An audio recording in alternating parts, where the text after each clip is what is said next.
The Last Train by I.O. Adler. An old Chrome short story. We're sold out. Miles Kim leaned closer to the ticket kiosk window. Maybe I didn't explain. I have a reservation.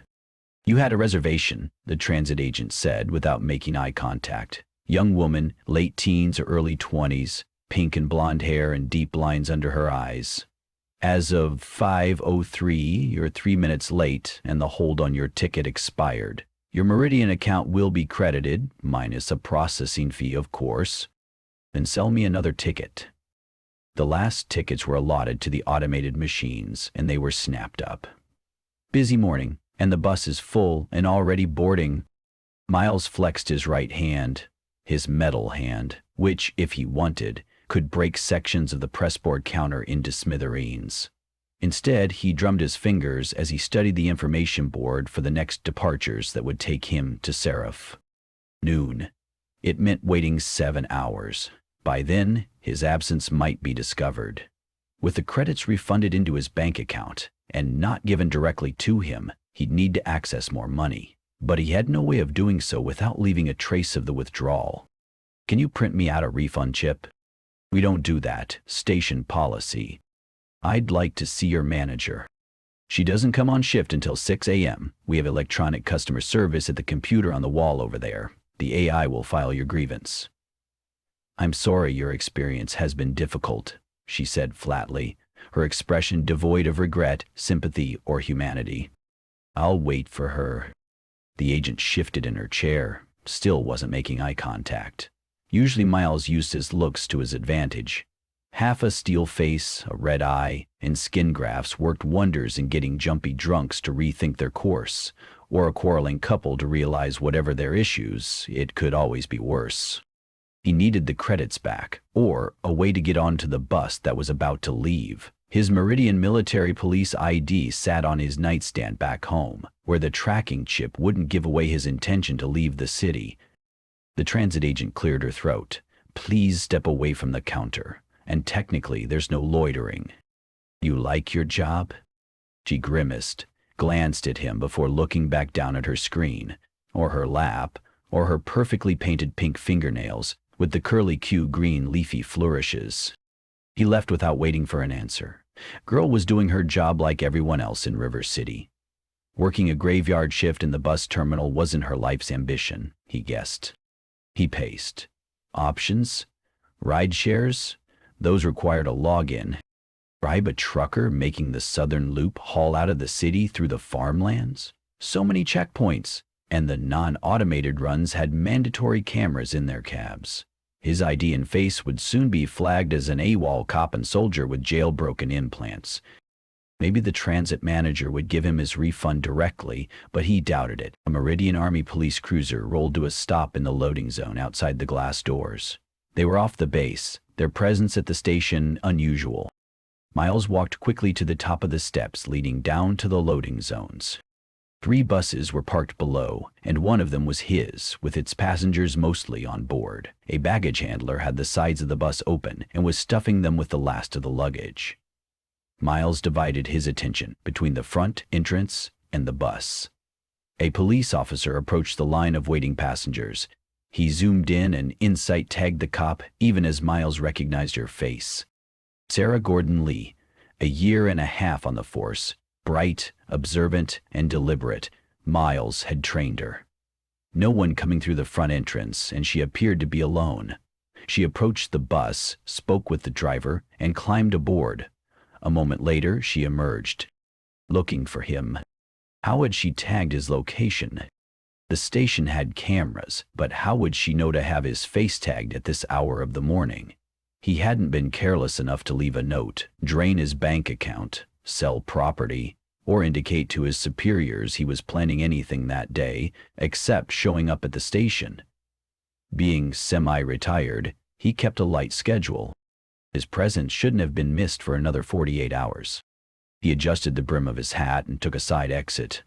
No other cops outside. The train station stood next door, a concrete and steel building with large faux columns with a broad roof featuring archways and a high pitch. Massive scrollwork on the overhanging plaster exterior reflected the architectural pretensions taking hold in the city, elaborate with no finesse. He hurried along the sidewalk connecting the bus station to the train terminal. The Seraph Express bullet train was about to take its first passengers on its maiden voyage. Meridian Corporation's train line was a high-profile achievement. A firm step forward in Meridian Corporation, thawing its stance against its rivals. Once River City connected with Seraph, New Pacific would be next. A gaggle of passengers waited in the lobby. Reporters set up lights on a platform festooned with ribbons and balloons.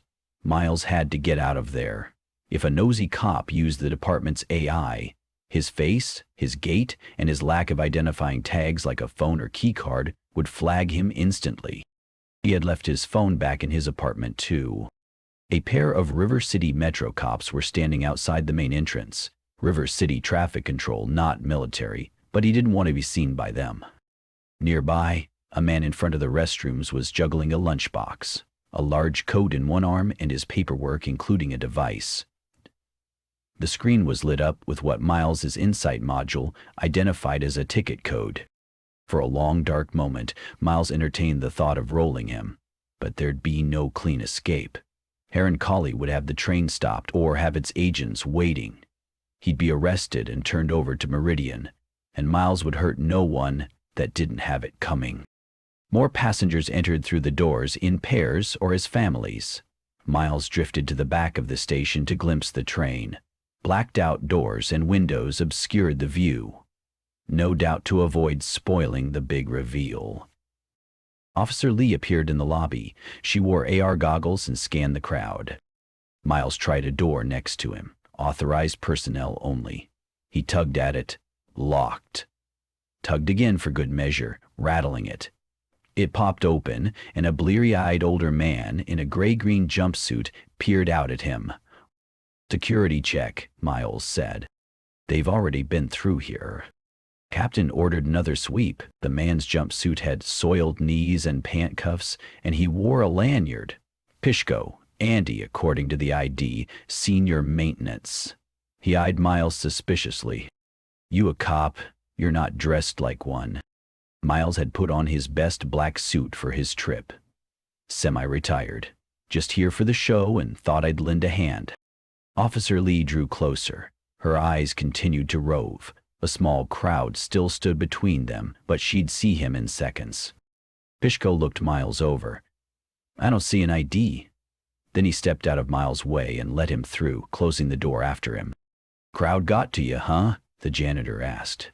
"I know the look of a panic attack when I see one. Get 'em myself from time to time, this many years after."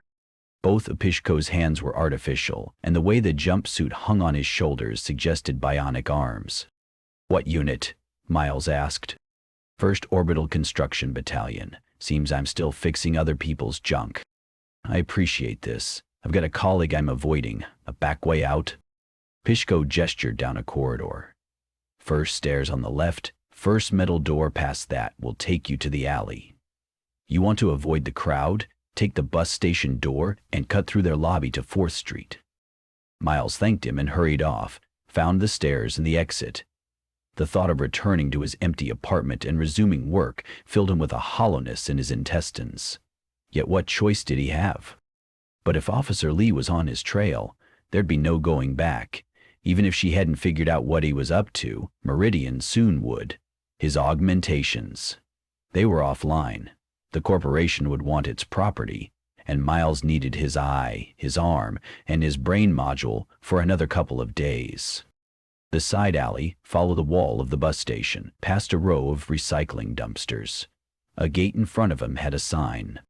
"Please close gate after exit. Do not block." Beyond were stairs going back up into the bus terminal. No choice. He had to run, out to 4th, then he'd leg it towards the overpasses. There were enough camps beyond city limits where he might hide with other disaffected River City residents trying to live off the grid.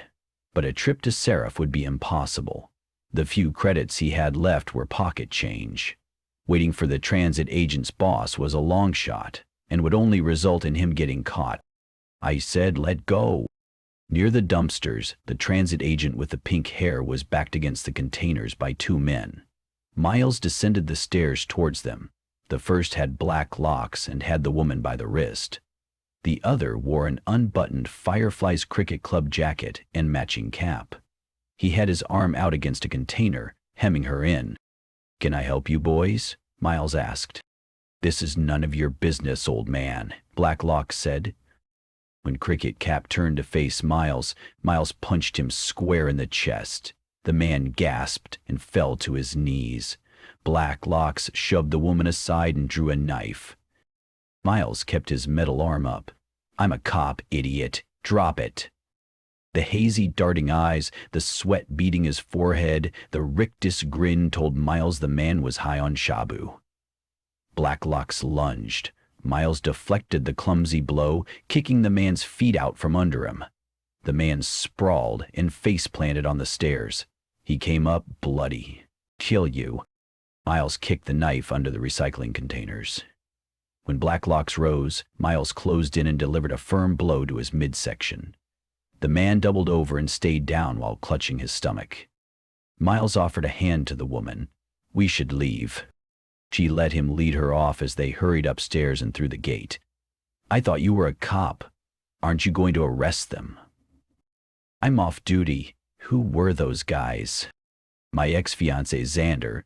The other one's Bud. He works in transit and knew where I took my smoke break. Xander wants me to leave town with him, but I broke up with him 2 weeks ago." He doesn't take no for an answer. Miles brought her inside the bus building's lobby. Down the steps, the bus to Seraph was gone. Her hands were shaking. "If you're not a cop, you shouldn't have done that. He's a bad man with bad friends." "I'm more worried about you. Is there station security you can call?" "Yeah." He heard the indecision in her voice. She wouldn't call. "Then you need to get out of here and take the rest of your shift off. You're out of tickets anyway. You have a secure home?" "Yeah. I live with my dad. Building has a guard and they won't let him in." "Look, mister, I'm going to be fine. He's got debt collectors looking for him, and he's leaving for New Pacific. Until he does, you're not safe. I don't think you want to be sitting in that ticket booth when he recovers. Let's get you a cab." She reached to her side, hesitated. "I dropped my purse in the alley. I'll cover you." He took her outside. The transit cops were down along the sidewalk in the opposite direction from the train station. Miles signaled an automated cab. As it pulled up, he fished his last credit chips out and inserted them into the pay slot. The cab's gold doors swung up. "I'll repay you, mister." "Miles. Don't worry about it. Be safe. Get security on the line before you return to work tomorrow and let them know what happened. Then I want you to call River City Metro. Ask for a Detective Pena. He's a good cop and owes me a favor. Tell him Miles Kim sent you. Can you remember the name?" "River City Metro. Ask for Pena. Got it. Promise me you'll call him." She nodded stiffly. "Destination?" a disembodied voice asked from the cab. He stepped away from the vehicle as the door swung shut. She stopped it before it closed, and it swung back up. "You were trying to catch the bus to Seraph?" "Yeah, it's gone. I'll make other plans. If you don't want to buy another bus ticket, there's always the train. Expensive for my taste. Isn't it sold out?" "Yeah, but what if I could tell you how you could get on it for free? My days of jumping on a moving bullet train are past me. I'm serious. They set out 3 complimentary extra seats for caretakers and guardians of traveling minors.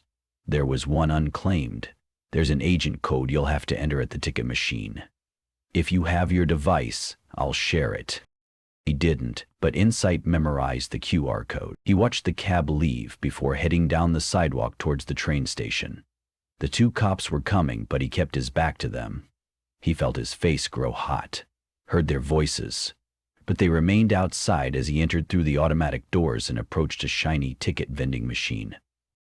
The train was boarding as a Heron Collie executive gave an interview to a group of well-dressed civic leaders and reporters. The kiosk accepted the code as Insight linked with the local network. Out spat a ticket. When Miles turned from the machine, he almost collided with Officer Lee. "There you are, Kim. You weren't answering your phone." His mouth was dry. Didn't want to hurt her. "I had it off." "What are you doing here?" "Escaping River City and taking my Meridian implants with me." But he kept the thought private. He forced his fist to unclench. "Morning off. Thought I'd see the train. Why are you here?" "Mom's in town from her farm co-op. We're spending the day together. I was trying to call you earlier, though. Remember that creep, Parker Mills? He got released last Monday, and one of the CIs you gave me tagged him for buying a pocket burner. Thought I could pick your brain on whether I should run him down or see if he reconnects with his forgery crew. Last I checked, his crew had drifted. Bust him." "That's what I was thinking. I'm so glad I ran into you. But you really need to keep your phone on, Miles. I'd hate to not be able to reach you, and I always have a ton of questions." "Say, you're looking a little pale. You okay?" "I'm fine. Now, if you'll excuse me, I have a train to catch." Miles Kim's adventure continues in the Seraph engine. Old Chrome Book 1. Miles Kim, cyborg and relic of a war fading from memory, is on the last train ride of his life. When a gang of bandits attacks the train, Miles and 100 passengers find themselves trapped in a standoff in the middle of the desert. But there's more to the robbery than meets the eye. An unknown entity has set its sights on the Seraph Express. As people start dying, Miles realizes that any rescue will be too late, and no one will make it out alive, unless he can stop it. It's a struggle for survival and a race to discover what is after them, and who among the survivors is hiding a secret worth killing for. Discover a new favorite series in this tech-noir cyberpunk adventure. Fans of Mad Max, Murderbot, and The Last Policeman will love the Seraph engine.